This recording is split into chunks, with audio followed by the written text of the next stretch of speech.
In this episode, we are going to transport you to two very different worlds separated by 170 years. First, we will send you ahead to the year 1848 to join a doomed Arctic expedition. Then, we will magically whisk you away to London in the year 2016 to relax in an opulent townhouse. Welcome to Beyond the Snow. Now let's go back to the year 1848 to find out why you would outlast a day on an Arctic sledge team. At night, the temperature drops below 40 degrees Fahrenheit. The only shelter from the elements, a small tent made of sealskin over a wooden frame. Each man has lost between 20 and 40 pounds. As the weeks pass, the men grow weaker. Some are too tired to keep track of time. By the time the sledge reaches the edge of the ice, only 6 men are conscious. Others can't muster the energy to stand up. For his final attempt, he was given to new ships, the HMS Erebus and Terror. He set sail with 128 men and reached the Canadian Arctic, where he planned to spend the winter. Along with the story of the lost ships and men, she included maps, charts, and illustrations that helped future explorers chart the Arctic. Using a remote-operated vehicle, they approached the wreck. Its dark shape rose up from the sand. They could see that the hull was intact and that the gun ports were closed, thanks to the wreck. They learned that ships built in the early 1800s were sturdier and lasted longer than those built in the late 1800s. The Arctic hadn't been kind to the ship, but she was in relatively good condition. Outside, rain lashes against the windows and wind moans through the chimney. Inside, you are warm and comfortable. The scent of fresh-cut cedar fills the air. Was the draft coming from the window, or was it something else? We're already working on our next episode. Check out our other videos and subscribe for more. You shake it off, pour another snifter of brandy, and lean back in your chair. After a few moments, you hear a knock at the door. Who could be calling at this hour? The servants jump up and hurry to light more candles. It's a chill, crisp sound that seems out of place in the quiet room. You glance at the clock. It's just past 10 o'clock. As you look toward the door, the clock strikes 11. Now it's time to get back to work. You imagine the warmth of the fire chasing away the chill. The storm outside subsides to a gentle breeze. And when you look up, the clouds have parted to reveal a bright, beautiful moon. Suddenly, the clock strikes midnight, and you are awakened from your slumber. A servant brings a silver tray with 2 snifters filled with Armagnac, a strong brandy from France. It smells faintly of burnt caramel and vanilla. You pour some into a cut crystal decanter. It shimmers gold in the lamplight. You take a sip and savor the rich flavor. Here, you can warm your bones beside a crackling fire, curl up in a leather armchair, and sip brandy, while listening to servants talk about the latest news from around the world. What better way to escape the dreary weather outside? Overhead, a mahogany clock ticks softly as it counts the seconds, minutes, and hours. It was a relief to know that the ship that had been lost for 168 years had been ripped apart by hungry scavengers. The Rav found a leather boot that was still attached to one of the deck beams. A servant folds a blanket around your feet. You pick up a cigar, inhaling its gentle citrus and spice fragrance. Before lighting it, a footman lights a wax candle on a nearby table. The flames flicker and cast long shadows around the room. The servants have finished their work for the evening and are relaxing by the fire. You overhear bits of their conversation. They talk in hushed tones about a mysterious expedition that set sail a few months ago. If you had been paying attention, you would have noticed that their faces were creased with worry as they spoke.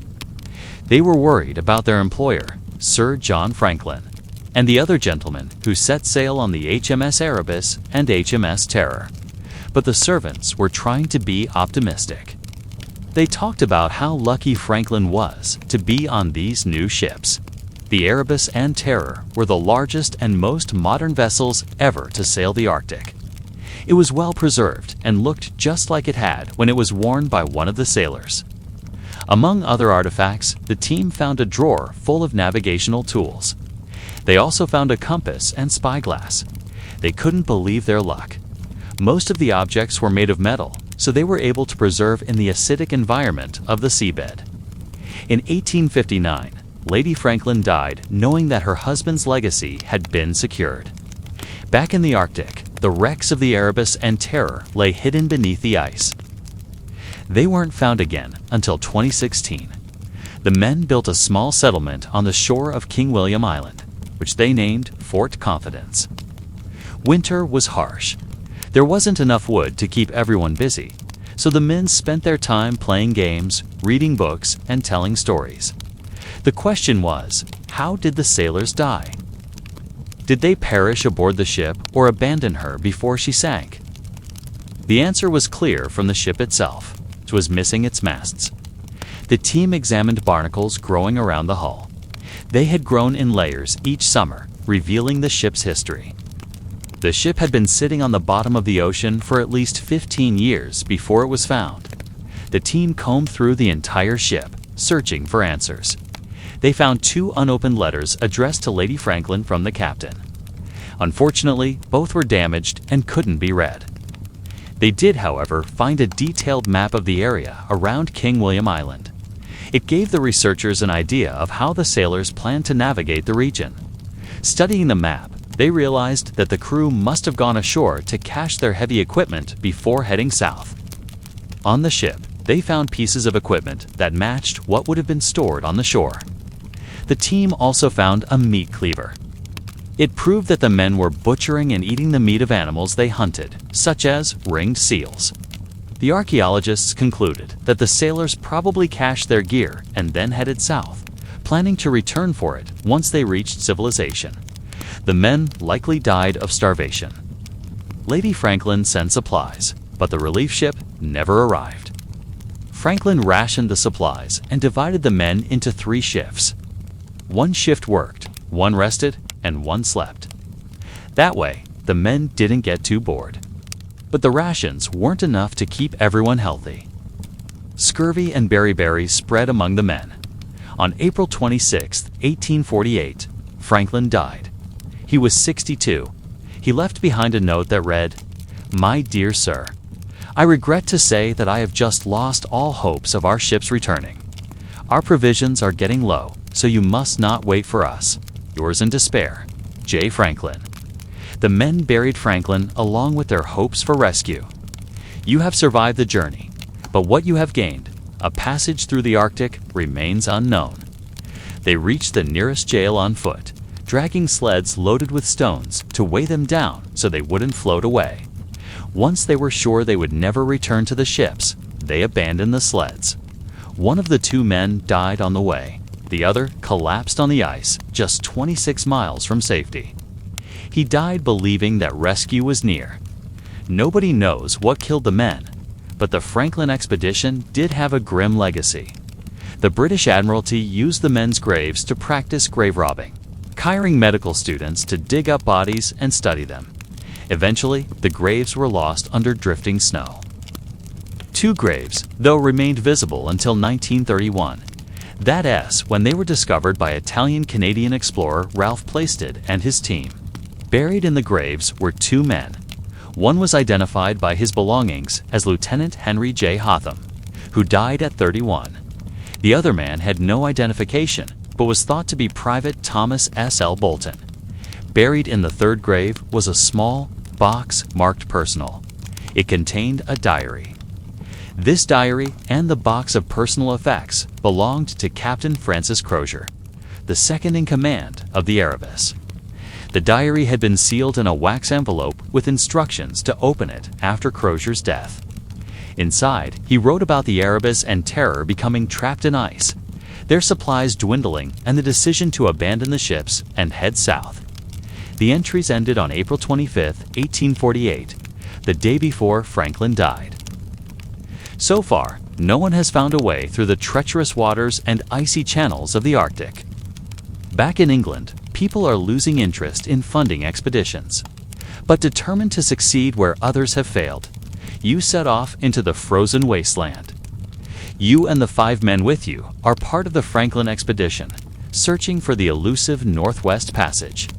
All 12 men die, but there are no survivors to tell your story. You may think that's because you brought too little food, but that's not the case. Sir John Franklin ordered extra supplies. In fact, the provisions were meant to last 3 years. You don't know it yet, but you are actually dead. Sorry to spoil the ending. Let me rewind and explain. Here you huddle with 5 other explorers, sharing 3 blankets and dreaming of warm hearths. He spent more than 8 years on Arctic and Antarctic ice. His nickname was Old Arctic Hand. His obsession with unlocking the secrets of the Arctic began after his first voyage to the region in 1818. At the time, there was a lot of chatter in London drawing rooms about the Northwest Passage, a sea route through the Arctic archipelago that would connect the Atlantic and Pacific Oceans. The passage would reduce the time needed to sail between Europe and Asia by almost 8,000 miles. His wife, Lady Jane Franklin, supported him wholeheartedly. People had searched for it for centuries, but no one had succeeded yet. Despite previous failures, Franklin believed that he could find the passage. She became an expert on the Arctic and lobbied tirelessly for her husband's expeditions. She also raised money for them and took charge of supplying the ships. Her efforts helped make Franklin famous. The couple had 2 sons, but they died in childhood. Unable to bear more grief, Lady Franklin threw herself into helping her husband carry out his dream. When you wake, your breath hangs in the frigid air. The sky has cleared overnight, revealing an endless vista of sparkling ice. You can't remember a time when you have been surrounded by snowdrifts piled high above the sleds. Soon the crunch of footsteps and the jingle of harness bells signal breakfast. The cook prepares tea, biscuits and bacon over a small fire. You eat quickly to conserve precious fuel. The biscuits taste dry and stale. They are ship's biscuits, hardtack, a voyageur staple. They have been soaked in water for days to make them edible. Even so, they stick to your throat like sawdust. What would it take to survive a 3-month march across unforgiving ice? Your reward for making it to the end of this segment alive is that we'll tell you exactly that. But first, here's what you'd be up against. Beneath your woolen layers, the air grows colder with every breath you take. The temperature would start to creep up. Your face exposed to the wind would split open like an overripe peach. And yet another false hope. Every direction looks the same. Pulling your hood tighter, you try to stop the skin from flapping in the breeze. That doesn't help much. You wonder if you could breathe through a hole in your mask? Only the rhythmic crunch of the sled on the ice breaks the silence. Maybe if you make it to the next ice floe, the wind will die down. You strain to see beyond the glittering expanse, but it's all white noise, like staring at the sun. Even when you close your eyes, the brightness behind them lingers still. You want to scream, but there's no one to hear you. You pull your dog lead tighter. Ahead, one of the lead dogs lets out a long, mournful howl. It echoes off the ice floes and fades into the distance. You have eaten most of your rations by now, mostly pemmican, dried meat and fat pounded into a brick and flavored with sage, spruce, gum, fish, or berries. It's been 70 days since you left the ship. John Franklin was born in 1787 and joined the Royal Navy at 12. Over the next few decades, he led many important expeditions, including those to both poles. By 1848, Franklin had been trying to find the Northwest Passage for 12 years. He was desperate for success. When spring arrived, the men set out to walk south along the ice to find help. Only 2 men completed the 600-mile journey. Back in London, Lady Franklin shared the diary with the world. A team of archaeologists was searching for the wreck of the Terror when they spotted an object 100 feet underwater. Archaeologists knew that the Terror had sunk just 25 miles from the coast. The Franklin expedition revealed a lot about life in the Arctic, but it also taught archaeologists about 19th century shipbuilding. Now let's leave the freezing cold behind and step into a London townhouse. Firelight flickers in the hearth, casting dancing shadows on the heavy damask drapes. After dinner, you settle into a leather armchair by the fire. As the servants chatted, you felt a sudden chill. "Hey everyone, Thank you for watching. This is the Grand Canal. Join me as we travel back to the Ming Dynasty and find out why it sucked to be a Ming Canal boatman. Then we'll follow in the wake of Admiral Zhang He's epic voyages, explore long-lost Lock Gate ruins, and dine with a wealthy silk merchant under flickering paper lanterns. As the sun rises over the hills, the morning mist hangs low over the Grand Canal. The air is heavy with humidity and the smell of stale waste. For every 100 li of canal you navigate, you have to pay a government tax. I'm going to assume you still want to make a career of working on the canals. We'll start at the bottom of the lock. Here, a stone roller blocks the entrance, forming a watertight seal. Treasure, gold, silver, spices, silks, porcelain, ivory, and apes. Oh, and eunuchs. For some reason, everyone wants eunuchs. You see, we're in Calicut, India. He stayed only a short time, but his fleet made quite an impression on the locals. Historians believe that the voyages ended due to a combination of factors. Many records were destroyed during the Qing dynasty, and others were lost when the communists took over in 1949. What little we know comes from the writings of Arab historians and missionaries who encountered the Chinese on their travels. But that doesn't mean we can't reconstruct them. Here are the remains of the South Lock Gate. And this model shows how the structure looked when it was first built. The North Gate was slightly larger, but otherwise identical to the one here. Both gates measured in at nearly 100 feet wide and stood almost 30 feet tall. This reconstruction shows the North Lock Gate in action. The boatman pulls on a rope connected to a horizontal wheel called a capstan. This raises a wooden roller. The roller seals the upstream gate, allowing workers to pump the water from the lock chamber. Once the lock is empty, a ship can enter. Then the roller is lowered, sealing the downstream gate. The water is pumped back into the lock, raising the vessel above the canal.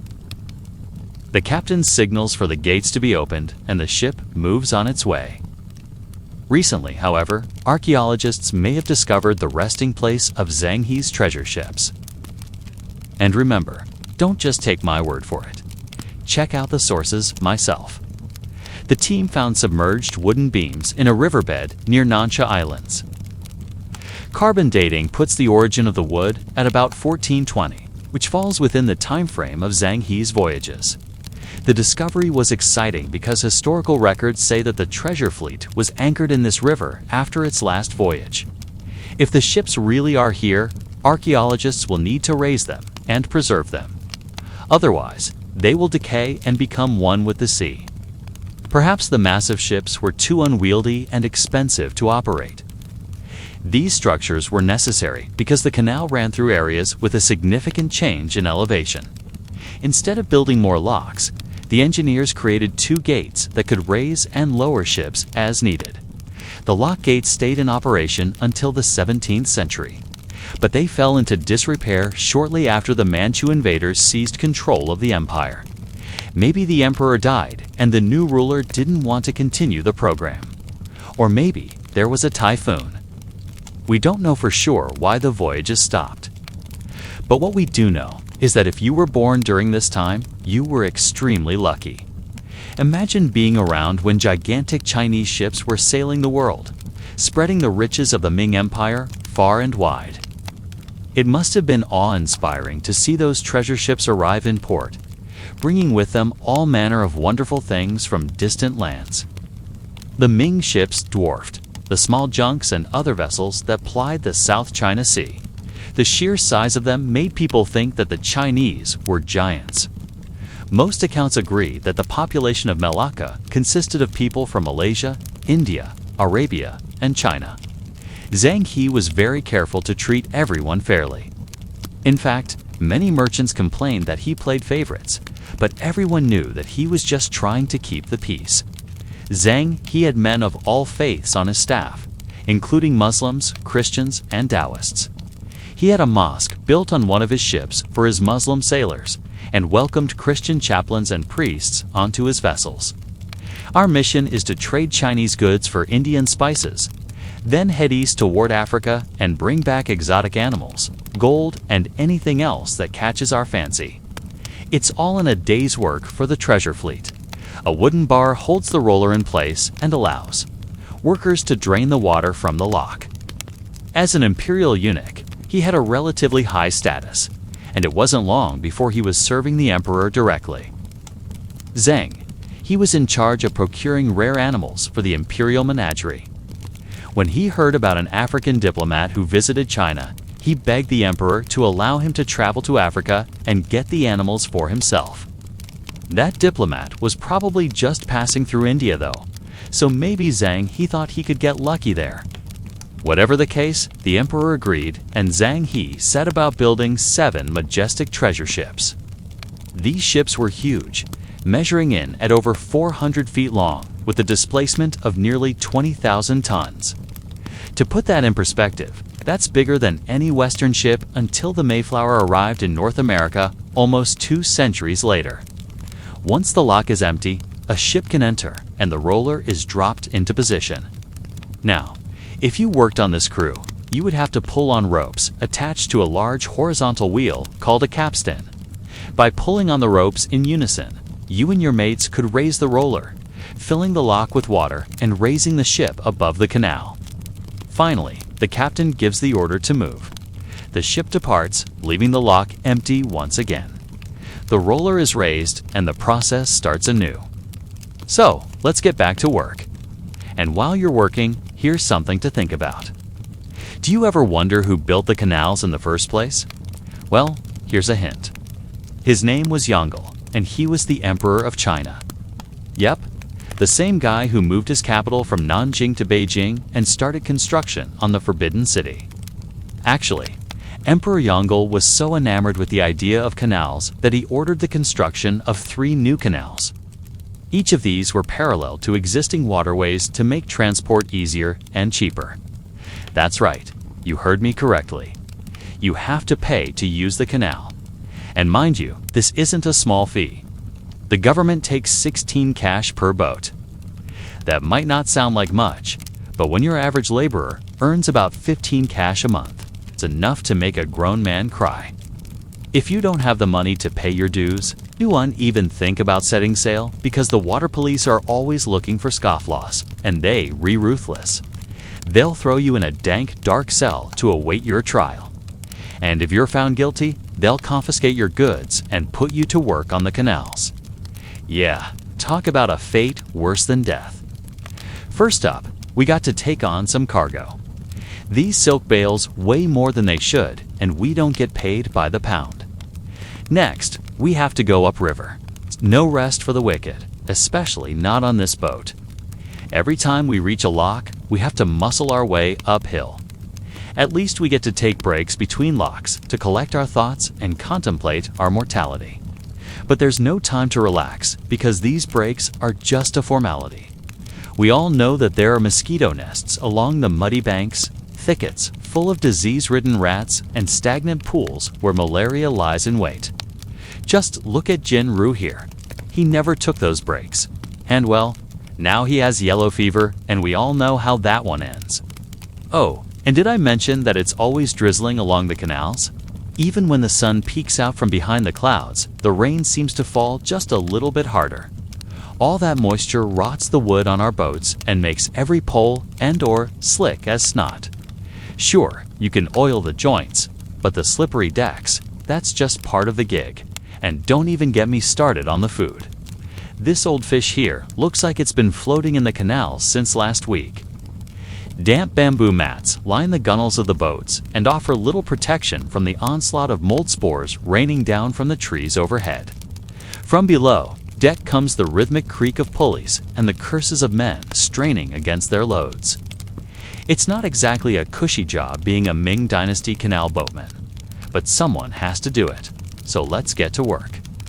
It's early, but the workday never ends for us poor sods who make the canals run. Now, if all that didn't put you off the idea of working on the canals, perhaps this will. Now that you've made it to the end of this segment without booking it for the hills. And speaking of canals, let's take a break from lugging cargo and watch a few boats pass through a lock.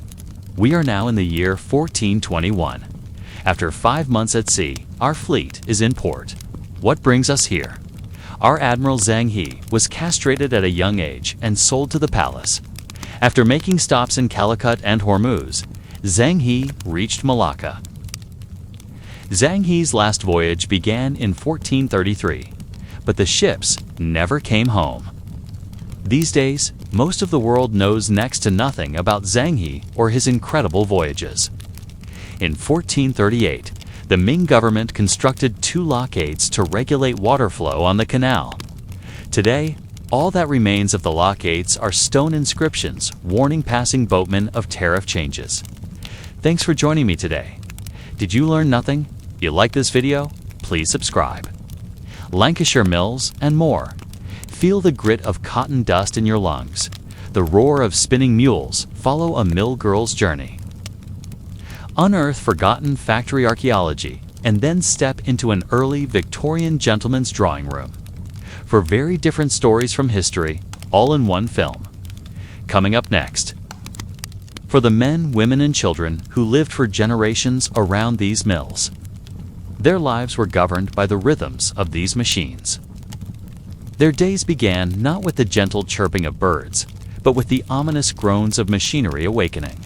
Devoured its raw materials, spewing forth yards and yards of thread that would soon be woven into the fabric of society's finest garments. They lived, ate, and slept amidst the deafening din of the machines, their small hands growing calloused and strong from the endless shuttles they wielded. But their ordeal was far from over. They filed out of the mill, their bodies aching, their eyes burning, their minds numb from the ceaseless drone. And work were deeply entwined with the fortunes of Manchester and its people. A neighborhood that was rapidly changing due to the influx of mill workers and merchants drawn to the city by the promise of fortune in the textile industry. She befriended several mill workers, including Mary Barton, a young woman whose story would become the inspiration for her most famous novel. Through her interactions with these individuals, Gaskell gained first-hand knowledge of their daily struggles. Its graphic portrayal of life in the slums shook the conscience of the middle class, who had largely ignored the plight of the industrial poor. The novel's impact was so profound that it contributed to significant social reforms, leading to improved working conditions and a more humane treatment of the urban poor. But Gaskell's influence extended beyond the written word. She became an active member of various social reform movements, working tirelessly to improve the lives of those living in poverty. Her efforts culminated in the establishment of the Manchester Royal Infirmary for Children, a charitable organization that provided medical care to the city's destitute children. She witnessed the squalid living conditions in which many of them resided, the meager wages they earned, and the constant threat of destitution that loomed over them. This innovative approach allowed visitors to immerse themselves in the social geography of mill communities, fostering a deeper appreciation for the human stories behind the Industrial Revolution. The drawing room, a sanctuary of refined taste and wealth, beckons us to step inside and experience a slice of life among the mill owners. The streets around them were transformed into a labyrinth of narrow, dirty lanes and rows upon rows of dark, windowless worker housing. Silver kettles gleamed on a massive mahogany side table, hinting at the brewing of tea, a ritual as important to the day as the sun's journey across the sky. Elegantly dressed staff moved with practiced grace, anticipating the needs of their employers. Men in top hats and well-tailored suits stepped out, their faces creased with smiles and their voices booming with merriment. Accompanied by their wives resplendent in silk and velvet, they entered the drawing room ready to partake in the rituals of afternoon tea. Men in livery polished silverware, adjusted curtains, and straightened cushions, while ladies in equally fine attire oversaw the preparations, their voices hushed and refined. A fleeting moment of tranquility in a world forever changed by the relentless march of progress. And while you're there, make sure to hit that subscribe button so you never miss an exciting episode. I would also like to take a moment to say a special thank you to our supporters whose names you can see on screen right now. I'll see you next time. Bone china cups and saucers lay in wait, each one a masterpiece of porcelain artistry, delicately painted with floral motifs or gilded with intricate patterns. Delicate sandwiches and pastries graced a silver salver, their aroma mingling with the scent of fresh potpourri wafting from a nearby vase. The excavation site, located in the picturesque East Lancashire countryside, was once home to hundreds of workers and their families. What they found was a snapshot of life in a bygone era. Beyond the glass panes, exotic plants thrived in a miniature oasis, their lush foliage a stark contrast to the stark beauty of the nearby Longdendale and Peak Forest canals. The air hung heavy with the fragrance of orange blossom, mingling with the sweet scent of ripening grapes and the earthy musk of gardenias. Archaeologists stumbled upon fragments of clay pipes, shards of pottery, and even children's toys, suggesting a community grappling with poverty and hardship. These everyday objects spoke volumes about the struggles faced by ordinary people trying to navigate a rapidly changing world. In 1848, she published a novel titled Mary Barton, A Tale of Manchester Life, which brought to life the plight of the industrial poor. The team meticulously uncovered floor plans, brick foundations, and even the outlines of rooms, giving them a glimpse into the domestic sphere of these mill workers. The findings revealed cramped living conditions with multiple families sharing a single dwelling.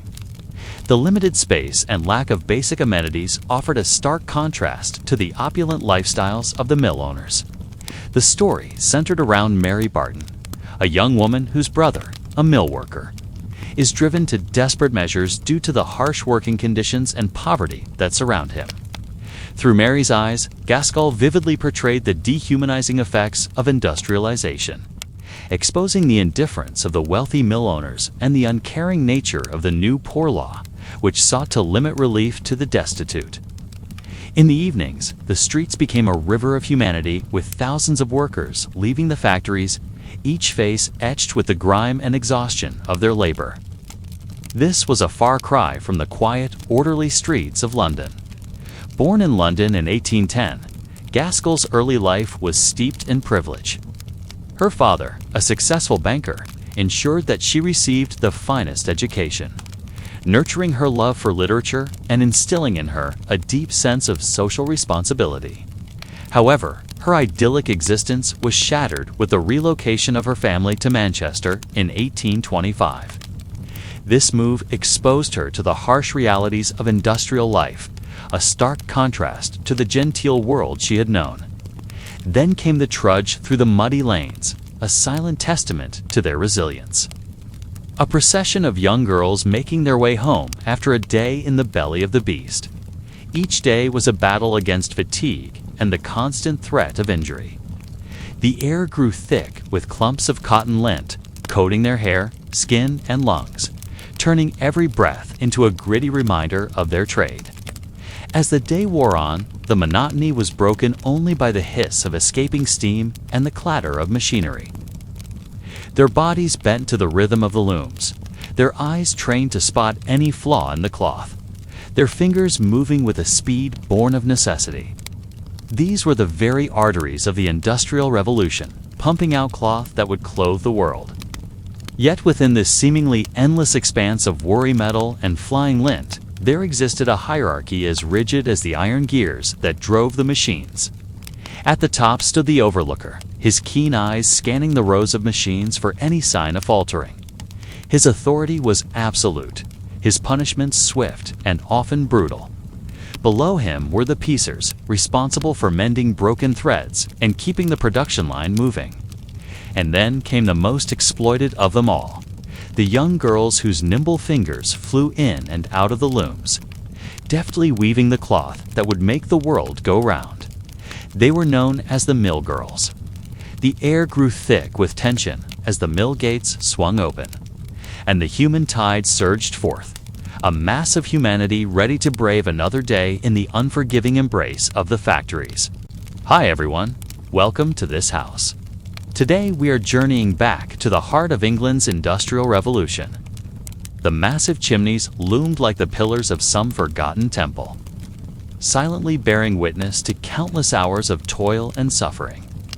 As the workers descended into the dark belly of the building, their faces barely lit by the meager glow of oil lamps, they were met with a scene both mesmerizing and terrifying.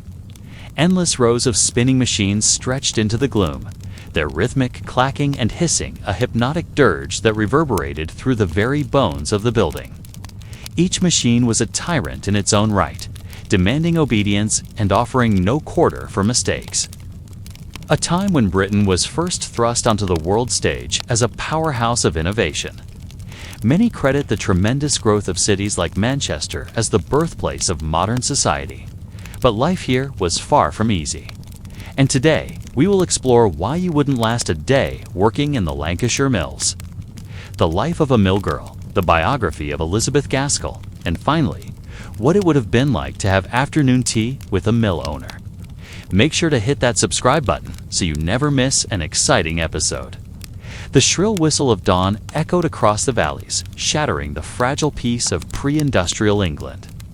Entering the mill was like stepping into a cavernous cathedral dedicated to the god of industry.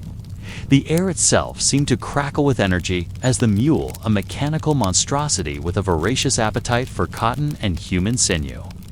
For these young girls, the mill was their world. And then came the dreaded half-past, when the clock's chime signaled the end of their torment.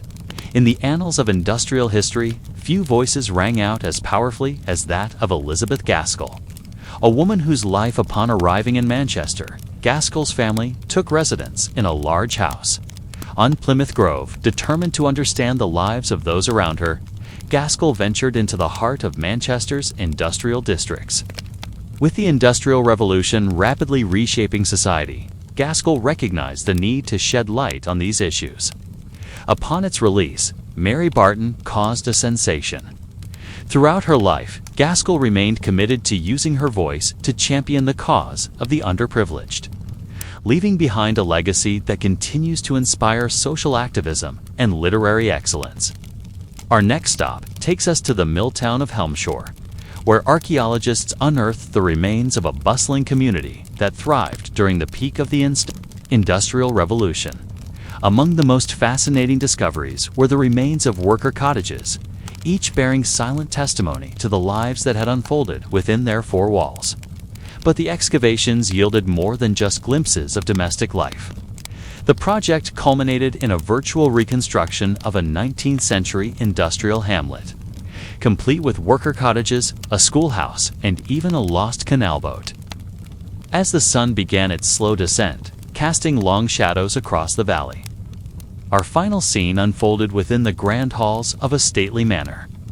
The room was bathed in the soft glow of gaslight, illuminating hand-knotted rugs and intricately carved furniture. Through the French doors, the heated conservatory beckoned, promising a riot of colors and intoxicating scents. A fountain trickled gently in the corner, its placid surface reflecting the flickering candlelight like a pool of liquid silver. As the appointed hour approached, visitors arrived, their carriages rumbling along the gravel drive, kicking up puffs of dust that danced in the golden light. And so the day drew to a close, ending not with the roar of industrial might, but with the gentle clink of teaspoons on fine china. Thank you all for watching. Which segment did you enjoy the most? Let me know down below in the comments section. It is time to play a little game called Why You Would Unlast a Day in a Victorian Slum. And it's not just me saying this. Charles Booth, a Victorian gentleman who mapped poverty, thought that if he himself were to try living like the poorest of the poor, he would be dead within 24 hours. Outside, a thick fog is taking hold, coal smoke staining the air an eerie orange. Your stomach growls, but you have no appetite. There's nothing to do but lie there, surrounded by the grime and the gloom, knowing that if you stay here too long, you will surely perish. When Edwin Chadwick was born in 1800, his family moved to Manchester so his father could oversee the city's burgeoning cotton mills. This led him to investigate the infamous slums of Manchester and Liverpool. In 1834, he published his first report describing the appalling conditions that workers endured. Though methodical and clinical in tone, The work contained graphic images, stark statistics, and moving testimonials from those suffering in silence.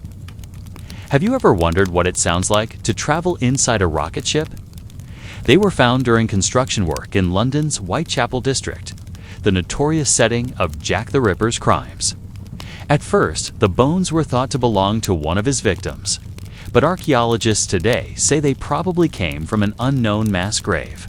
Well, listen up, because we sent one of ours to space to find out. To find out, archaeologists used a method called stratigraphy to examine layers of soil beneath the road where the bones were found.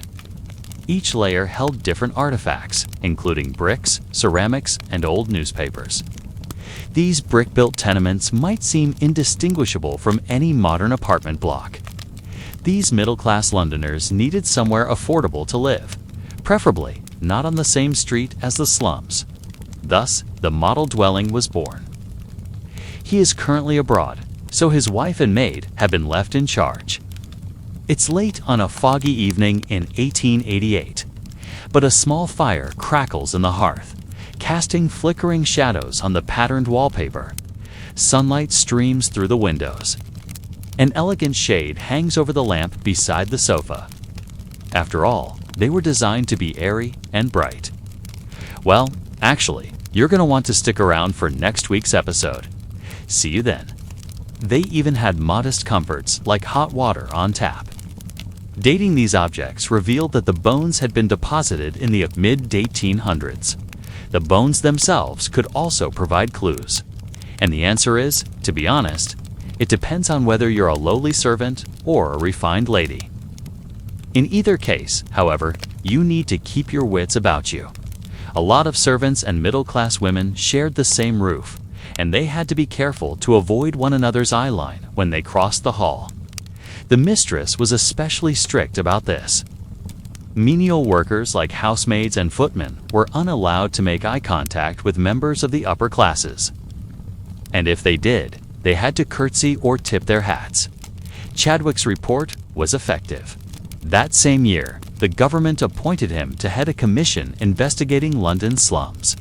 By measuring bones, teeth, and overall body size, they identified the remains as belonging to 2 adults and at least 4 children. A portrait of Jesus Christ hangs on one wall, while a framed botanical print decorates the other. On the coffee table sits an open book next to a half-empty teapot. A vase of flowers and a bowl of fruit complete the tableau. It might be a typical drawing room scene to us, but for the time period, this level of domesticity is considered revolutionary. The bones of the 4 children told a sadder tale. 2 were only 4 and 7 years old when they died. But that says a small price to pay for a life free from the stink of sewage and the threat of cholera. Oh, and did I mention that the servants' entrance is around back? That's right. Even though the middle-class residents of these buildings prided themselves on being civilized, they still liked their servants to enter their homes through a side door. As for the children, they could have been casualties of the Industrial Revolution. Perhaps working in factories before being discarded when they were no longer useful. Or maybe they died from illness or accidents in overcrowded slums. Researchers continue to debate the identity of these Whitechapel bones, but one thing is clear: they are a powerful reminder of the human cost of industrialization. They had been malnourished, probably because of financial hardship. One child had rickets, a condition caused by vitamin D deficiency. Their bowed legs were too weak to support their bodies, and their bones were so thin that they broke easily. The child must have been in terrible pain. The adults appeared to have lived hard lives. Their bones showed signs of arthritis, perhaps from working long, hard jobs. One adult had suffered a nasty blow to the head, causing a linear fracture to the skull. Another had lost part of their lower jaw in an industrial accident, while another's bones showed signs of scurvy, a disease caused by a lack of vitamin C. These dark, dank sheds seemed like prisons to young Edwin. And when his father died and he inherited his estate, Edwin moved away. He never looked back. So let's take his advice. Welcome to this house, where the air is thick with the smell of stale waste and chamber pots. They had known there were slums, but they had no idea things were so bad. Finally, in 1875, after years of arguing and politicking, Parliament passed the Public Health Act. It set minimum standards for housing and working conditions and established a National Board of Health. Though he never saw the finished product, Chadwick died in 1876 knowing that he had triumphed. Chadwick wasn't done yet.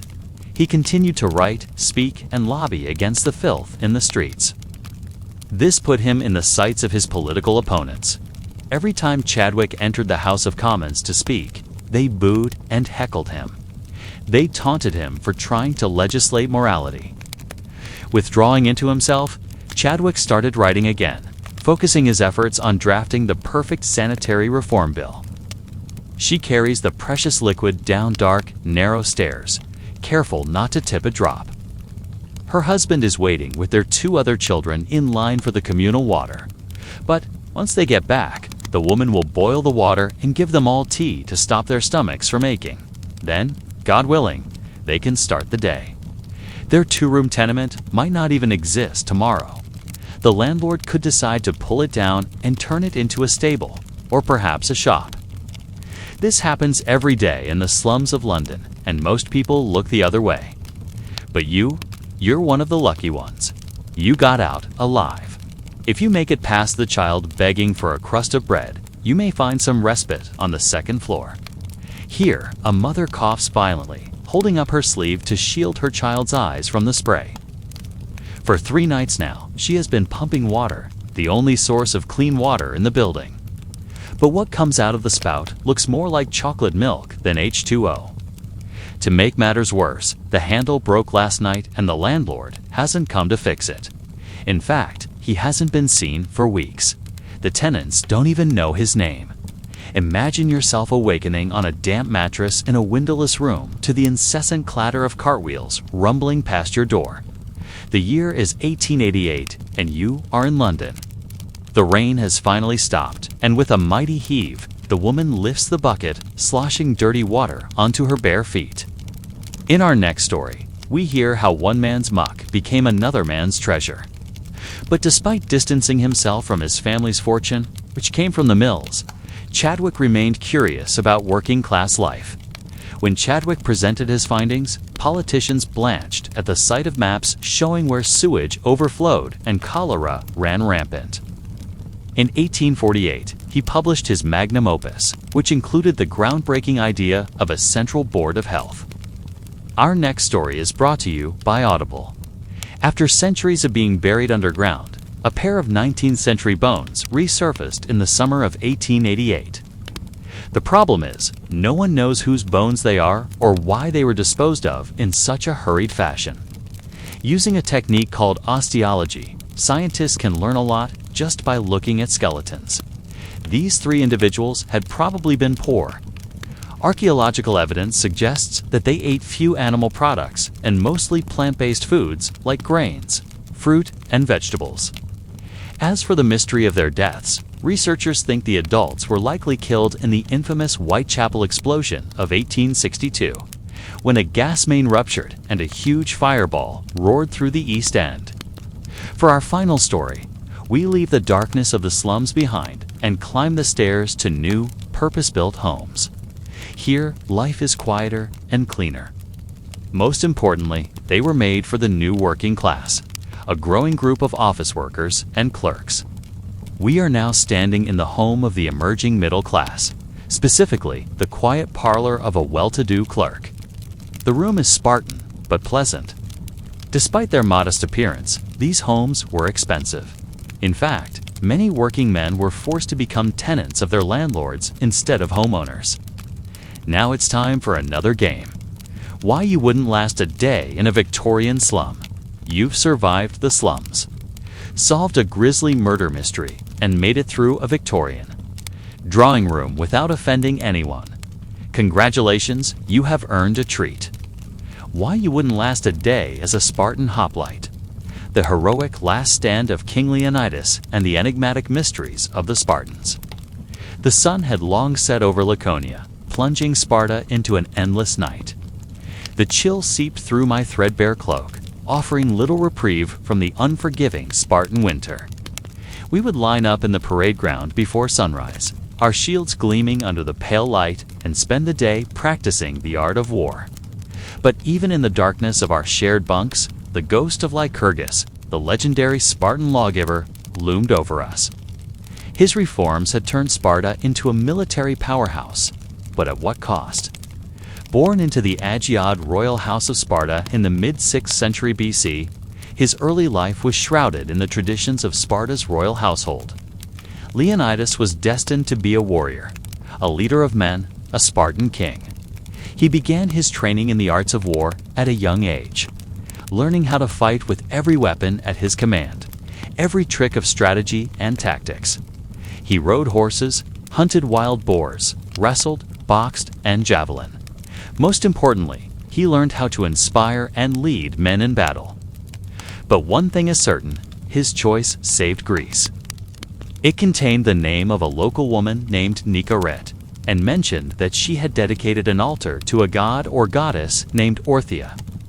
Scholars believe that Orthia may have been a local cult of Artemis, the goddess of the hunt, and that Nicaret was one of her worshippers. The death of Leonidas at Thermopylae was a turning point in the Greco-Persian Wars. It inspired the Greeks to unite and ultimately defeat the Persians. Some scholars believe that Lysandra may have been a victim of human sacrifice, a horrifying practice that was common in many ancient cultures. One theory suggests that the cults were associated with fertility, and that the women may have engaged in lascivious sacred prostitution to ensure the fertility of the land.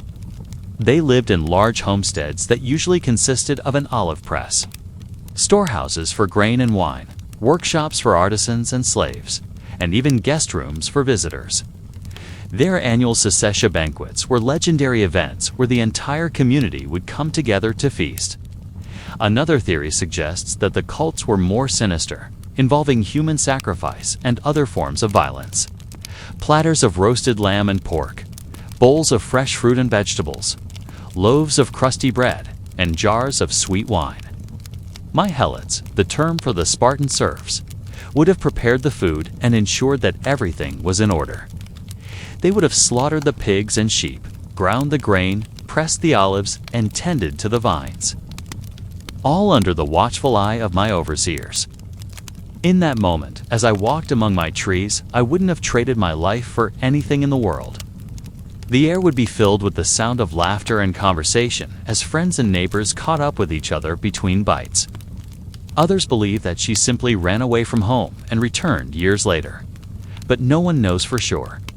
After the war, Leonidas was hailed as a hero, and his memory was honored throughout Greece. Statues and paintings were made of him, and stories of his bravery were told for centuries to come. We know little about him except what Plutarch tells us in his biography of the Spartan king. We would talk about the latest news from around Laconia, discuss the best way to train our young warriors, and plan for the next year's harvest. It was a time for relaxation and camaraderie, a chance to unwind and enjoy the fruits of our labor. And we know that according to tradition, Leonidas's father was King Anaxander, who ruled Sparta during a time of great expansion for the Spartan hegemony.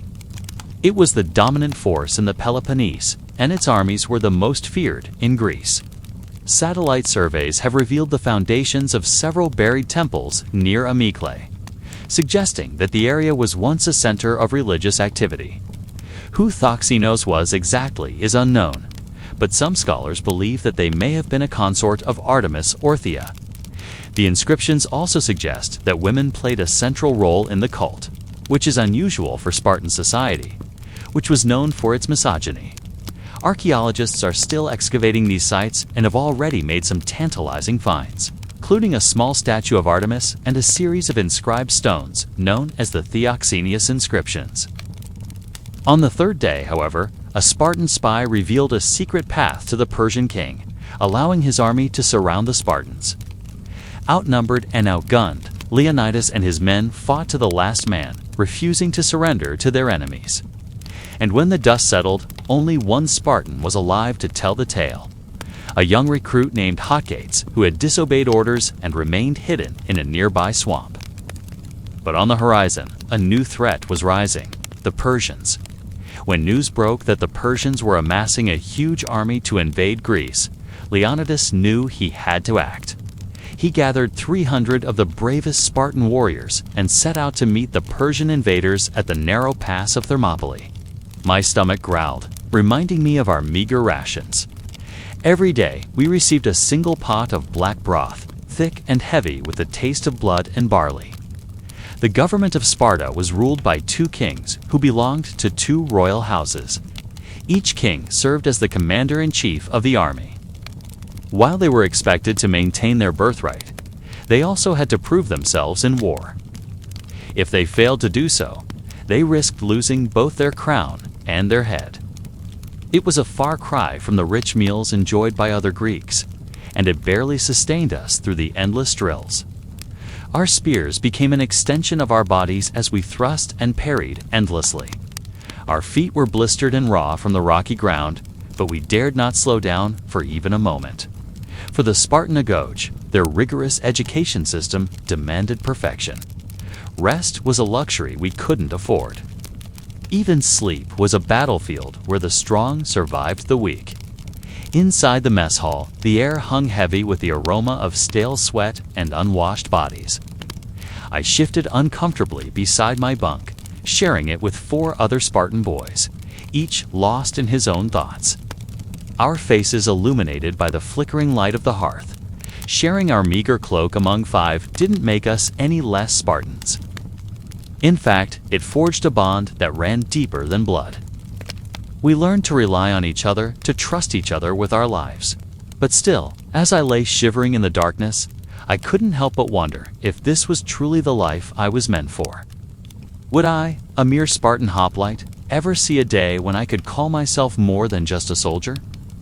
Dawn was our only respite from the endless cycle of drills and training.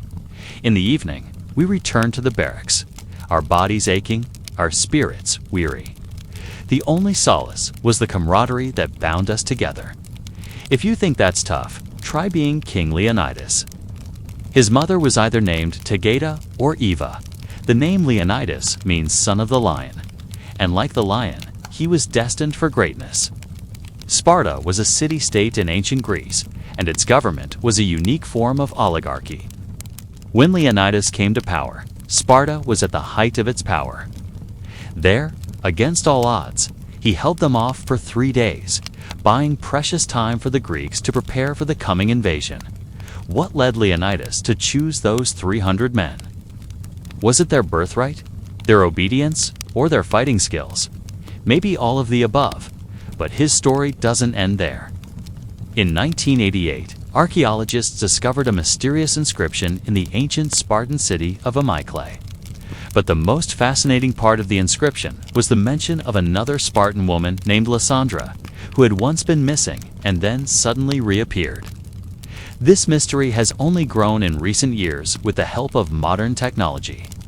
These inscriptions are a series of dedications and prayers to various gods and goddesses, including Artemis, Orthia, Apollo, and a mysterious figure named Theoxenos. However, we know very little about the nature of these cults or the rituals that took place within them. The Spartan Kleros owners weren't starving in the corner of a barracks. Imagine walking into a large communal table laden with all the delicacies that ancient Greece had to offer. As a landowner, I would have had the privilege of hosting one of these banquets on my property. After the meal, as the sky turned a deep violet and the stars began to twinkle above me, I would gather my friends and neighbors for a meander through my olive groves. And even though I knew that tomorrow we would wake up before the sun and return to the hard work of maintaining Sparta's military might, why you wouldn't survive a Tokugawa samurai's routine and more overall description, draw the katana's edge at dawn drills. Follow the rise and fall of Miyamoto Musashi. Unlock the secrets of hidden temples. Then brush on the serene salons of Edo's Daimyo Elite. Segment 1. Why you wouldn't last a day as a Tokugawa foot soldier. Dawn. Light slicing through bamboo groves as you kneel in meditation. Endless kata practice until calluses bleed hot rice and fermented soybeans at midday. Guard Duty in Rainy Castle Modes, Segment 2. Miyamoto Musashi The Sword Saints, Odyssey, Childhood Duel, at age 13. On a driftwood raft seclusion on Ganri Island perfecting Nighton. Ichi Ryer, Philosophical Treatise, Book of Five Rings. The Final Duel at Udo Dank Shrine. Segment 3. The Mystery of the Hidden Zen Temple of Daitoku-ji, Unmapped Underground Chambers. Beneath moss-covered stones, scroll fragments in secluded tea rooms, ritual graffiti in archaic kana script. What the Silent Gardens Still Whisper. Segment 4. Adami, A's Evening Tea Ceremony. The precise whisking of matcha in a sunlit alcove handcrafted ceramics. The faint scent of incense. Poetic conversation on seasonal blooms, moonlight, filtering through paper sliding doors. Why you wouldn't survive a Tokugawa samurai's routine and more overall description. Draw the katana's edge at dawn drills. Follow the rise and fall of Miyamoto Musashi. Unlock the secrets of hidden temples.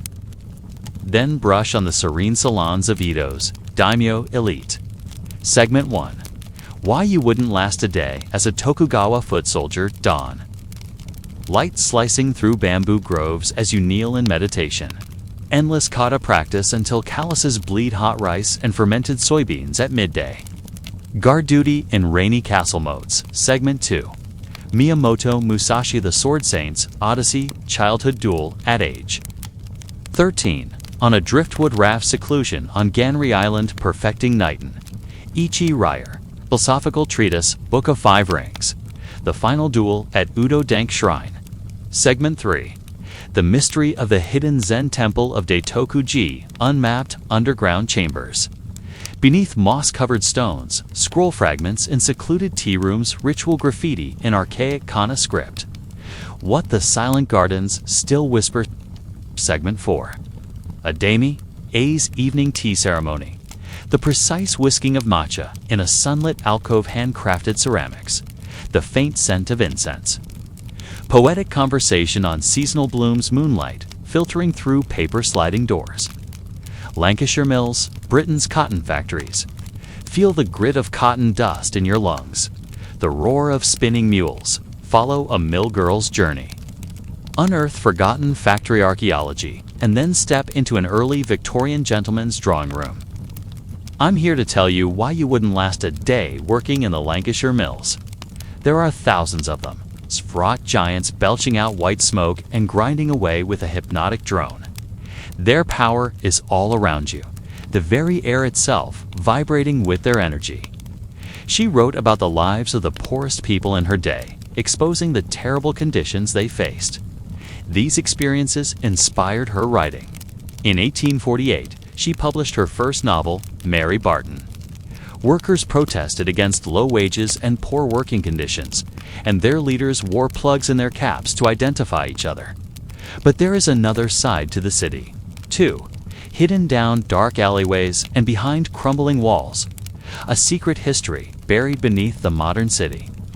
This has revealed the layout of the streets and the location of key buildings such as the schoolhouse, as well as the domestic arrangements of the workers' homes. All that is left of the once busy workshops are the foundations and the chimney breasts poking up through the earth like broken teeth. But thanks to the work of archaeologists, we can still get a glimpse of what life was like in a mill town. We can explore the workers' homes and see the tools they used. We can learn about the challenges they faced and the achievements they made. They've even used ground-penetrating radar to create virtual reconstructions of a 19th century industrial hamlet.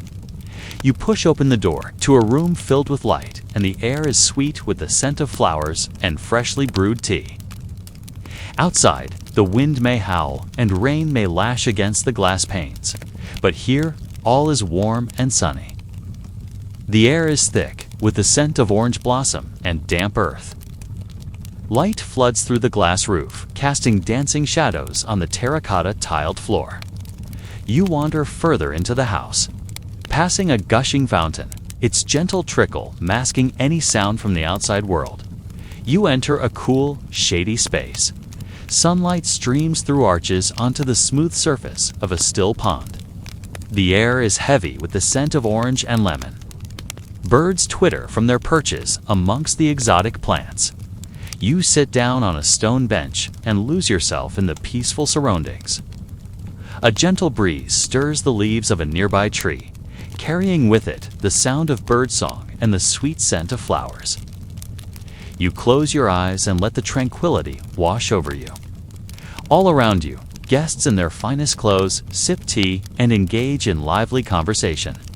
Some are enjoying the beautiful surroundings, while others play board games or read books. Suddenly, the quiet is broken by the arrival of more guests.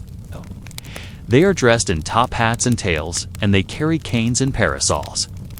They come to join the party, eager to enjoy the tea and the company. For a few hours, you forget about the outside world and its troubles.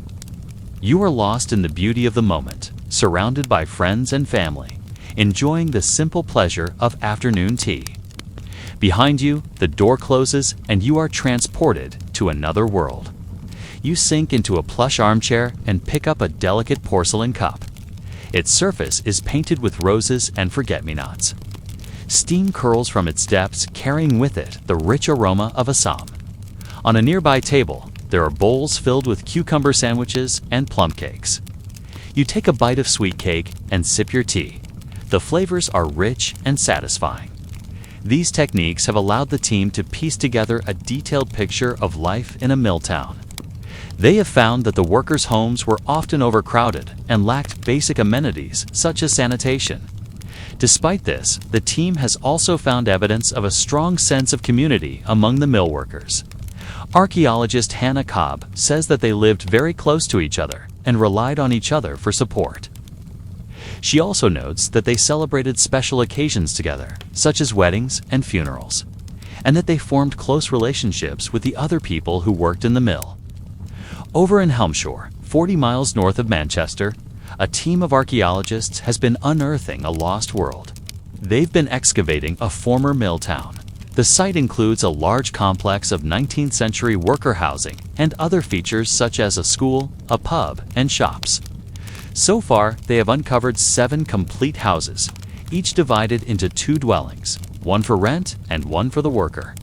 They have also found the remains of a lost canal boat, which was brought to the surface by the digging of the foundations for a new road. Other finds include clay pipes, pottery shards, and children's toys, all carefully examined by archaeologists. These discoveries are helping to build up a picture of life in a mill community. The project leader says that they are shedding light on the daily lives of ordinary people who lived and worked in a mill town. He hopes that their findings will help people understand what life was really like during the Industrial Revolution. But they weren't successful. A report written at the time said that force was used freely and severely by the magistrates, and the mob was finally dispersed. History tells us that it was brutally put down, but art tells us otherwise. In the painting, The First International by Daniel Garber, the protesters walk proudly out of the city. In the streets, workers discuss politics and their rights, while others stand outside the factory gates in silent protest. It told the story of a young woman who works in a cotton mill and becomes involved in a protest against the cruel factory owners. The book was dedicated to the memory of Margaret Sparling, a real mill girl who starved herself to death rather than accept charity. It was based on the true story of a young girl who worked in the mills, whose spirit broke under the strain of the constant pressure to work harder, faster, cheaper. As Gaskell wrote, her mind seemed to have shut up shop within itself, and no kindness could get an entrance. The story is a powerful indictment of the system, showing how the poverty and inequality caused by the Industrial Revolution led to hardship and despair for many. Today, it is seen as one of the most important novels of the Victorian Age. Her name was Elizabeth Gaskell, and she was one of the most important writers of the Victorian Age. Born in London in 1810, her father was a wealthy manufacturer, so she had a privileged start in life. However, when he died, her mother took the family back to live in Manchester, which was then a growing center of industry. Manchester at that time was dirty, overcrowded, and full of poverty, and the contrast between rich and poor was extreme. Here, right in the heart of the Industrial Revolution, ordinary people were living in slums. The smell of burning oil and hot metal fills your nostrils. Your eye smarts from the fine white dust that hangs heavy in the air and clings to everything. Even your dreams are haunted by wheeling looms and the shrieks of overworked mule spinners. Can you handle the heat, the pressure? Will you make it through the shift? Will you find yourself joining the long line of broken bodies forever barred from the factory floor? But first, if you're new here, welcome. And be sure to subscribe for more historical tales. In this series, we bring history to life by recreating what it was really like to experience the past. Dawn's whistle echoing across brick factories, endless rows of spinning machines searing your ears, clumps of cotton lint coating your hair, skin, lungs. Midnight, after shift trudges through muddy lanes, you quickly learn the rhythm of the machines as you feed the hungry mouths of the mills. It's impossible today to comprehend the noise levels inside a fully operational cotton mill. But we can get some idea from those who experience them firsthand. Visiting a mill in 1843. One writer recorded the din of machinery as deafening, so loud that even in the middle of the day, it was difficult to hear the voice of a fellow workman next to you. Women and children were employed on the spinning machines, operating the mules, or drawing out the threads. Men worked as weavers or as carders, and overlookers watched over them, ensuring that the machines kept turning. Working conditions were bad. For women and children, it was hard, dangerous, and poorly paid work. A novelist who lived near Manchester knew the harsh realities of life in the mills. As a young woman, Gaskell became interested in social issues and spent much of her time befriending mill workers and visiting the slums around Manchester. The story is set in Manchester, where the first significant strike by mill workers occurred in 1826. It was called the Plug Plotters' Revolt. In Manchester, you can still see the great buildings from the Industrial Revolution, such as the magnificent Town Hall, which seems to reach for the clouds. Using a combination of traditional archaeological methods and cutting-edge technology, the team has been able to map the social geography of a mill community. Today, the mills are gone and only a few traces of them remain. After a hard day on the mill floor, you escape the crowds and the din to relax in a gentle oasis of calm. You stroll into a heated conservatory. This is the Grand Canal. Join me as we travel back to the Ming Dynasty and find out why it sucked to be a Ming Canal boatman. Then we'll follow in the wake of Admiral Zheng He's epic voyages, explore long-lost Lock Gate ruins, and dine with a wealthy silk merchant under flickering paper lanterns. As the sun rises over the hills, the morning mist hangs low over the Grand Canal. The air is heavy with humidity and the smell of stale waste. For every 100 li of canal you navigate, you have to pay a government tax. I'm going to assume you still want to make a career of working on the canals. We'll start at the bottom of the lock. Here, a stone roller blocks the entrance, forming a watertight seal. Treasure, gold, silver, spices, silks, porcelain, ivory, and apes. Oh, and eunuchs. For some reason, everyone wants eunuchs. You see, we're in Calicut, India. He stayed only a short time, but his fleet made quite an impression on the locals. Historians believe that the voyages ended due to a combination of factors. Many records were destroyed during the Qing dynasty, and others were lost when the communists took over in 1949. What little we know comes from the writings of Arab historians and missionaries who encountered the Chinese on their travels. But that doesn't mean we can't reconstruct them. Here are the remains of the South Lock Gate. And this model shows how the structure looked when it was first built. The North Gate was slightly larger, but otherwise identical to the one here. Both gates measured in at nearly 100 feet wide and stood almost 30 feet tall. This reconstruction shows the North Lock Gate in action. The boatman pulls on a rope connected to a horizontal wheel called a capstan. This raises a wooden roller. The roller seals the upstream gate, allowing workers to pump the water from the lock chamber. Once the lock is empty, a ship can enter. Then the roller is lowered, sealing the downstream gate. The water is pumped back into the lock, raising the vessel above the canal. The captain signals for the gates to be opened, and the ship moves on its way. Recently, however, archaeologists may have discovered the resting place of Zhang He's treasure ships. And remember, don't just take my word for it. Check out the sources myself. The team found submerged wooden beams in a riverbed near Nansha Islands. Carbon dating puts the origin of the wood at about 1420, which falls within the time frame of Zhang He's voyages. The discovery was exciting because historical records say that the treasure fleet was anchored in this river after its last voyage. If the ships really are here, archaeologists will need to raise them and preserve them. Otherwise, they will decay and become one with the sea. Perhaps the massive ships were too unwieldy and expensive to operate. These structures were necessary because the canal ran through areas with a significant change in elevation. Instead of building more locks, the engineers created two gates that could raise and lower ships as needed.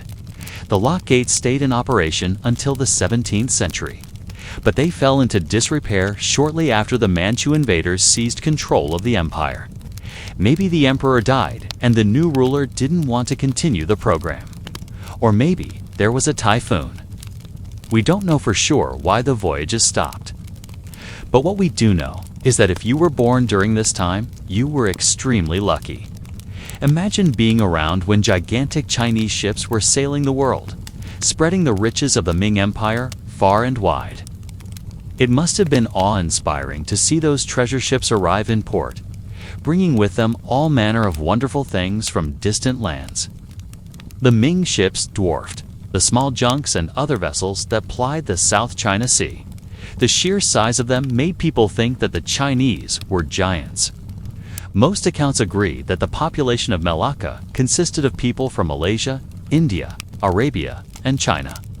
Zhang He was very careful to treat everyone fairly. In fact, many merchants complained that he played favorites, but everyone knew that he was just trying to keep the peace. Zhang He had men of all faiths on his staff, including Muslims, Christians, and Taoists. He had a mosque built on one of his ships for his Muslim sailors and welcomed Christian chaplains and priests onto his vessels. Our mission is to trade Chinese goods for Indian spices, then head east toward Africa and bring back exotic animals, gold, and anything else that catches our fancy. It's all in a day's work for the treasure fleet. A wooden bar holds the roller in place and allows workers to drain the water from the lock. As an imperial eunuch, he had a relatively high status, and it wasn't long before he was serving the emperor directly. Zhang, he was in charge of procuring rare animals for the imperial menagerie. When he heard about an African diplomat who visited China, he begged the emperor to allow him to travel to Africa and get the animals for himself. That diplomat was probably just passing through India though, so maybe Zhang He thought he could get lucky there. Whatever the case, the emperor agreed, and Zhang He set about building 7 majestic treasure ships. These ships were huge, measuring in at over 400 feet long with a displacement of nearly 20,000 tons. To put that in perspective, that's bigger than any Western ship until the Mayflower arrived in North America almost 2 centuries later. Once the lock is empty, a ship can enter and the roller is dropped into position. Now, if you worked on this crew, you would have to pull on ropes attached to a large horizontal wheel called a capstan. By pulling on the ropes in unison, you and your mates could raise the roller, filling the lock with water and raising the ship above the canal. Finally, the captain gives the order to move. The ship departs, leaving the lock empty once again. The roller is raised and the process starts anew. So, let's get back to work. And while you're working, here's something to think about. Do you ever wonder who built the canals in the first place? Well, here's a hint. His name was Yongle, and he was the Emperor of China. Yep, the same guy who moved his capital from Nanjing to Beijing and started construction on the Forbidden City. Actually, Emperor Yongle was so enamored with the idea of canals that he ordered the construction of 3 new canals. Each of these were parallel to existing waterways to make transport easier and cheaper. That's right, you heard me correctly. You have to pay to use the canal. And mind you, this isn't a small fee. The government takes 16 cash per boat. That might not sound like much, but when your average laborer earns about 15 cash a month, it's enough to make a grown man cry. If you don't have the money to pay your dues, do one even think about setting sail, because the water police are always looking for scofflaws, and they ruthless. They'll throw you in a dank, dark cell to await your trial. And if you're found guilty, they'll confiscate your goods and put you to work on the canals. Yeah, talk about a fate worse than death. First up, we got to take on some cargo. These silk bales weigh more than they should, and we don't get paid by the pound. Next, we have to go upriver. No rest for the wicked, especially not on this boat. Every time we reach a lock, we have to muscle our way uphill. At least we get to take breaks between locks to collect our thoughts and contemplate our mortality.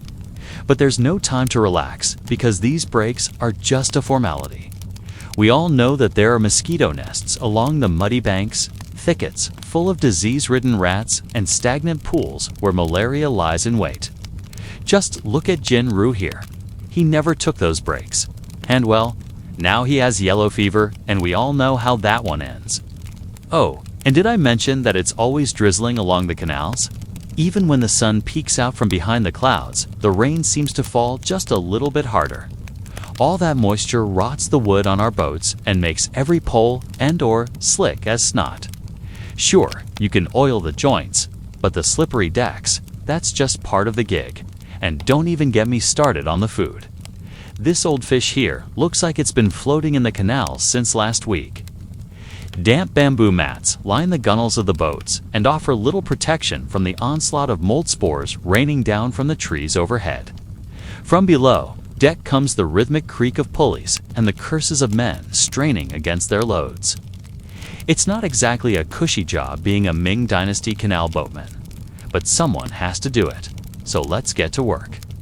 It's early, but the workday never ends for us poor sods who make the canals run. Now, if all that didn't put you off the idea of working on the canals, perhaps this will. Now that you've made it to the end of this segment without booking it for the hills. And speaking of canals, let's take a break from lugging cargo and watch a few boats pass through a lock. We are now in the year 1421. After 5 months at sea, our fleet is in port. What brings us here?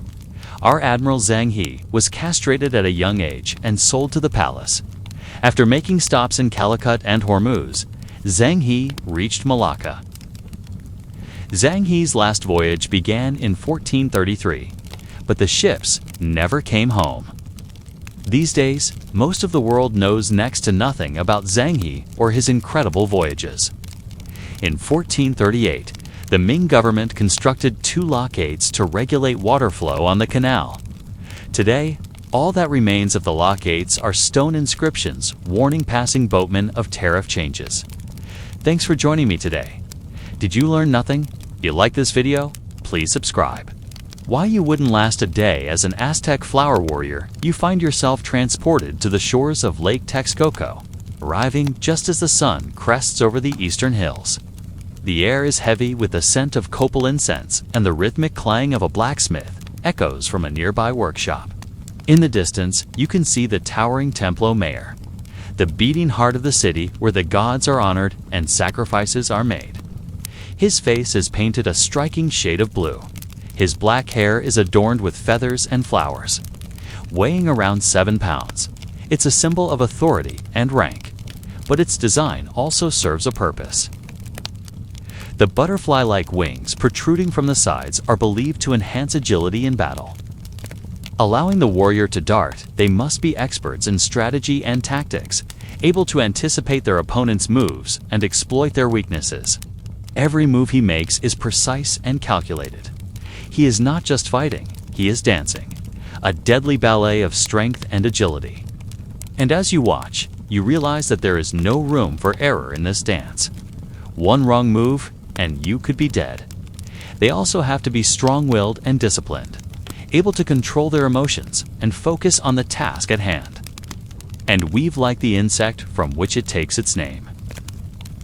And those sharp obsidian blades adorning the helmet, they are not just for show. They serve as a reminder of the ferocity of the warriors who wield them, able to cut through armor and flesh with ease. Here, even the trees seem to be engaged in the battle, their roots reaching out like grasping claws. Born into a world of privilege and power, his life was a tapestry of luxury and tradition. From the time he could walk, he was tutored by the best minds in the empire, educated in the sacred halls of the Comicac, the seat of learning for the Aztec nobility. This is a test, and you wouldn't last a day. He mastered the art of war, the science of agriculture, and the rituals that bound his people to the gods. By the time he came of age, he was a polymath, a true Renaissance man of the Aztec world. They dodge, they parry, they strike, their obsidian blades flashing in the dappled sunlight that filters through the dense canopy above. At first, their numbers were insignificant, their strength negligible. Yet Cortés was a master of diplomacy, a skilled manipulator who knew how to play the game of alliances and betrayals better than the Aztecs. Moctezuma was also a natural leader, commanding respect and admiration from his peers. And as the alliance between the Spanish and the native tribes solidified, a dark premonition settled over the empire. He felt the weight of his ancestors' expectations pressing down on him, the burden of maintaining the empire's glory and prosperity. And when the time came for him to ascend to the throne as Montezuma II, the second Tlatoani of the Aztec Empire, he was more than ready. His charisma was undeniable, his intelligence razor-sharp, and his ambition burned with the intensity of 1,000 suns. The story of the Sunstone is a tale of two cities, two cultures, and two perspectives. But as a pagan idol, an object of a false religion that they were there to eradicate. Some say the center was taken by the conquistadors, perhaps melted down for its metal content or hidden away as a trophy of the conquest.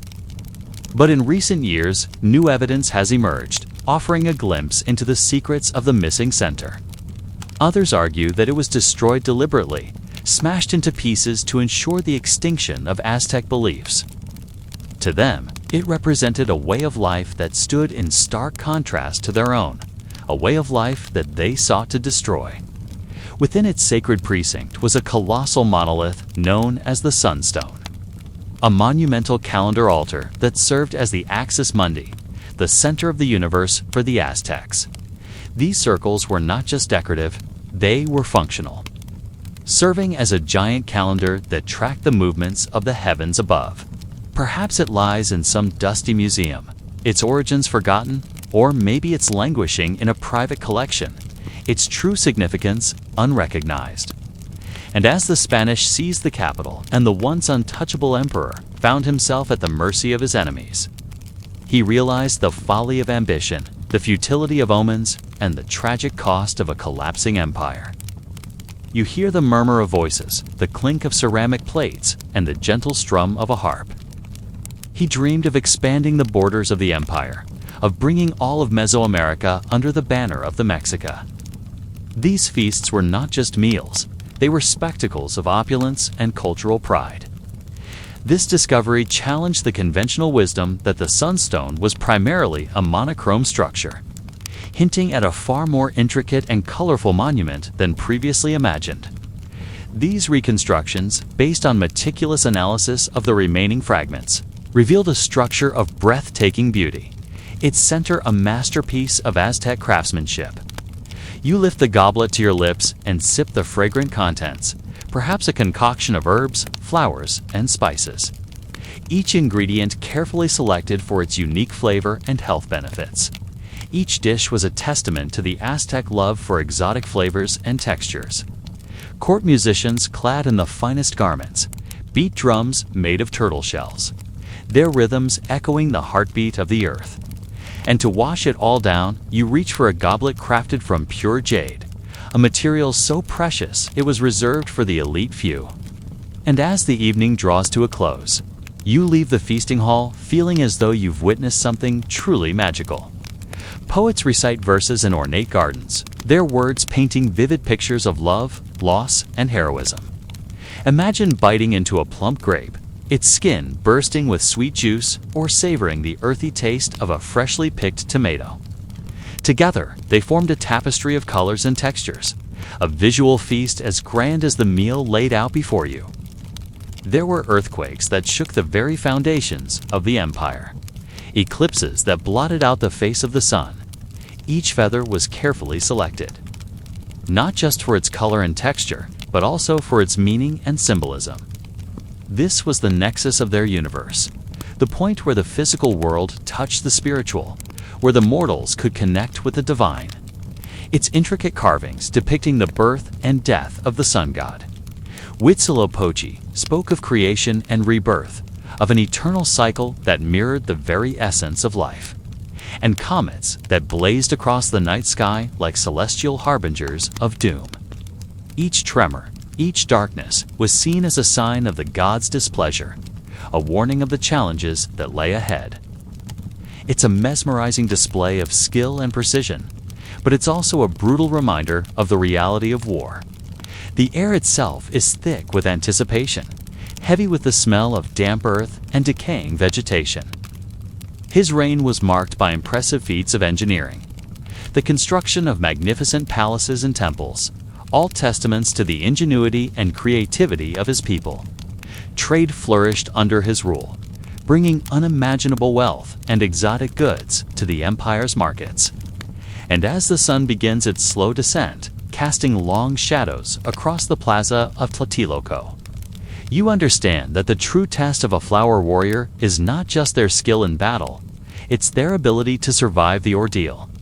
It's a place where danger lurks around every bend, where the very fabric of the forest seems to conspire to test the mettle of those who dare to enter. But what truly captures your attention is the massive helmet that seems to swallow his entire head. This is no mere warrior. For the training required to become a flower warrior is arduous and years in the making. Not only do they have to learn how to use their deadly weapons, but they also have to endure hours of physical training every day, honing their bodies to become peak physical specimens. This is Itzpopalotl, the obsidian butterfly, the most feared fighter in the Aztec army. But your attention is caught by a group of elite warriors adorned in brilliant costumes, their faces partially hidden behind elaborate headdresses. They are the flower warriors, a symbol of Aztec military might and cultural pride. As the first rays of sunlight touch your face, you know you are in the heart of Tenochtitlan, the great Aztec capital. Before you lies a vast network of canals teeming with life, their surfaces mirroring the fiery orb that adorns the eastern sky. As one of these warriors approaches, his features come into view. The helmet, known as an acatl, is not just for intimidation. But as much as you may be fascinated by the splendor of this warrior, you realize that if you were to step into the arena with him, you would not last a day. And that's just the beginning. Flower warriors don't just fight with their bodies, they fight with their minds too. As you watch Itzpopalotl spar with another warrior, you can see the intensity in his eyes. And then there's the jungle, the humidity clinging to your skin like a second layer. In this unforgiving environment, the flower warriors hone their skills, their bodies glistening with sweat, their movements fluid and precise. But if you were to join them, you wouldn't be fighting for glory or honor. You would be fighting for survival. So as the Aztec flower warrior turns to you, a wry smile playing on his lips, you know that this is not just a game. Moctezuma II, ambition, omens, and collapse in the bustling city of Tenochtitlan. Amidst the grandeur of the Aztec Empire lived a young prince named Moctezuma. His days were filled with intense study, learning the intricacies of governance, religion, and military strategy. Yet his brilliance was not solely confined to the realm of knowledge. He longed to see the sun god, Huitzilopochtli, smile upon his reign, to bask in the reflected glory of his people's military victories. He ruled with a firm hand, guided by his deep understanding of his people and their culture. But beneath this veneer of success and prosperity, ominous clouds were gathering on the horizon. And then came the foreigners, a small band of men led by a charismatic conquistador named Cortés. With every passing day, the Spanish presence grew, their influence spreading like wildfire through the heartland of Mesoamerica. For Moctezuma, the warnings had been clear. The earth was rumbling, the skies were darkening, and now these bearded strangers were at the gates. He tried to heed the warnings, to adapt to the changing times, but it wasn't enough. The empire's fate was sealed. The mystery of the Sunstone's missing center in the heart of the ancient Aztec metropolis. Tenochtitlan stood the Templo Mayor, a grand testament to the empire's power and religious fervor. This monolithic marvel, weighing an astounding 16 tons, was not just a symbol of religious devotion, it was a tangible link to the cosmos, a physical manifestation of the cyclical nature of time. But today, this relic of the past lies in fragments, its center missing, leaving scholars to piece together its history and ponder the whereabouts of its missing center. When the Spanish conquistadors arrived in the 16th century, they saw the Sunstone not as a religious artifact. So when they dismantled the temple, they also dismantled the Sunstone, carting away its fragments to obscure corners of the city. Still, others claim that it was lost in the chaos of the city's destruction, buried under rubble and forgotten in the annals of history. Chemical tests conducted on the remaining fragments revealed traces of pigments, suggesting that the central glyph might have been covered in vibrant colors. And then came the 3D reconstructions, painstakingly recreating the Sunstone in all its former glory. In the center of the Sunstone, there was a series of concentric circles, each representing a different stage in the cycle of day and night, life and death, of renewal and rebirth. It was here in the center, in the heart of the Sunstone, that the Aztecs believed the gods themselves resided. Was it lost, stolen, or destroyed? And if it was taken, where is it now? But the mystery of the missing center persists. The luxuries of Tlatoani feasting halls imagine being transported back in time to the 15th century, standing in the shadow of the towering Templo Mayor in the heart of Tenochtitlan. You've stumbled upon one of the many banquets held in the great feasting halls of the Tlatoani, the Aztec emperors. Your eyes feast on enormous platters laden with succulent turkey, its skin glistening with a rich, chocolate-spiced gourd. These fruits and vegetables, grown in the floating gardens of the Chinampas, were not just food. They were symbols of the empire's wealth and agricultural prowess. The goblets were not just for drinking. They were works of art, intricately carved with scenes from Aztec mythology. Then there are the feather-trimmed trays carried by runners, their steps silent and graceful, their movements precise and elegant. Some feathers signified bravery and strength, others represented beauty and grace. And as the feast reaches its crescendo, you find yourself surrounded by the sounds of celebration. Their music blends with the lilting melody of a flute, creating a harmonious symphony that fills the hall. Each banquet was a celebration of life, a tribute to the gods, and a testament to the richness of Aztec culture.